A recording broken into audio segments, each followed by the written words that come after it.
when we're trying to change our behaviors, there's some behaviors that we want to be experts at. And then there's some behaviors that we're perfectly fine being amateurs at, right? And on the bottom two as well, the habitué or the addict, there's behaviors that we want to stop doing that are low willpower and high willpower. So it's not necessarily the person, it's the behavior they're trying to change. But I think you'll find it very difficult to become an expert at something if you use the same criteria that it takes to become an amateur at something. If your test to become an expert is this Mia, you actually won't have the grit and perseverance needed to power through the times that are shitty, that are hard. So most people's problems, I think, when it comes to the fitness space in particular, is that we train like we're experts, even though what we want is an amateur behavior. Right? We go to the gym and we have the mentality that we need a trainer and fitness programs, and we need to no pain, no gain, and it's got to hurt or it doesn't work. And that's the expert mentality. I've written on this article you alluded to called "Why Fitness Apps Make You Fat." Because what we find is that when you take that mindset in the expert quadrant of I've got to figure out, the expert quadrant is all about figuring out your mistakes, and it's got to be in some way painful in a way, or you're not going to get better. What that means is that people are doing exercise that they hate, which means it's not going to be sustainable. Not only that, we know that when you suffer at something, there's this phenomenon called moral licensing. That when we feel like we've sacrificed in one area of our lives, it's like squeezing on a balloon, right? When we feel like we're being good in one area of our lives, we cheat in other areas of our life, right? I squeeze on this end of the balloon, the other area, and we've seen this phenomenon occur time and time again.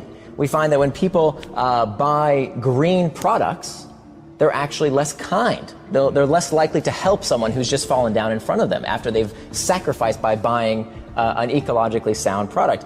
Some of the highest insurance rates on the road today are from a car that you wouldn't expect it. It's not Ferraris and Lamborghinis. Some of the highest insurance rates are for blue Priuses. Right? Interesting. Right, because there's this effect of moral licensing. If we're good in one area, we're allowed to be bad in other areas. So how does this play out in the fitness world? Well, I just, sweated it out on the treadmill for 30 minutes, and it was so difficult, and I did it. I persevered, and it was so hard for me. I didn't enjoy a second of it. I deserve a Jamba Juice with 60 grams of sugar and 600 calories. Even though I only burned 300 calories on the treadmill, right. I deserve a reward. And unfortunately, when bringing it back to the technology industry, a lot of fitness apps today only look at that side of the equation. They're only about getting your step counts because they're using the expert mode as opposed to the amateur mode. So we talked about the top of that behavior change matrix, right? These do behaviors that are either low willpower or high willpower. At the bottom of that behavior change matrix are the don't behaviors, the things we want to stop doing. And so there again, we have low willpower and high willpower. So what I've utilized in my life is using a technique I call progressive extremism. Progressive extremism. And the idea is that the problem with diets, and the reason that diets make us fat, is that they train our brains to anticipate scarcity. And of course, what you're doing when you train the brain to do something is that you're heightening the awareness. You're making us, these diets train us to expect, okay, I'm suffering today, but as soon as this diet ends and I can fit into my wedding dress, or the graduation ceremony comes, or here's my goal by the end of the year, I'm gonna, be at this weight. As soon as I free myself from that diet, and that's the problem. So instead of saying, a diet that has this time-based endpoint, what I advocate for is progressive extremism. So pick something that you want to stop eating, in this case, if food is is the behavior we're trying to change. And the criteria is, pick something that you can give up without too much trouble, but you can give it up for the rest of your life. Why would I want to do something temporarily and then go back to eating the way I used to eat? That doesn't make any sense. Of course I'm going to gain the weight. I want to make a permanent change. And so I started out with the first thing that I excised from my life was candy corn.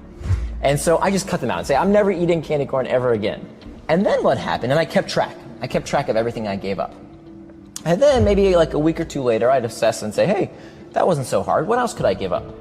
And then I would give up another thing and another thing. Then I think the thing I gave up was no sugary drinks in the house. Okay, I could have sugary drinks outside the house, no sugary drinks in the house ever again for the rest of my life. It's a rule, progressive extremism.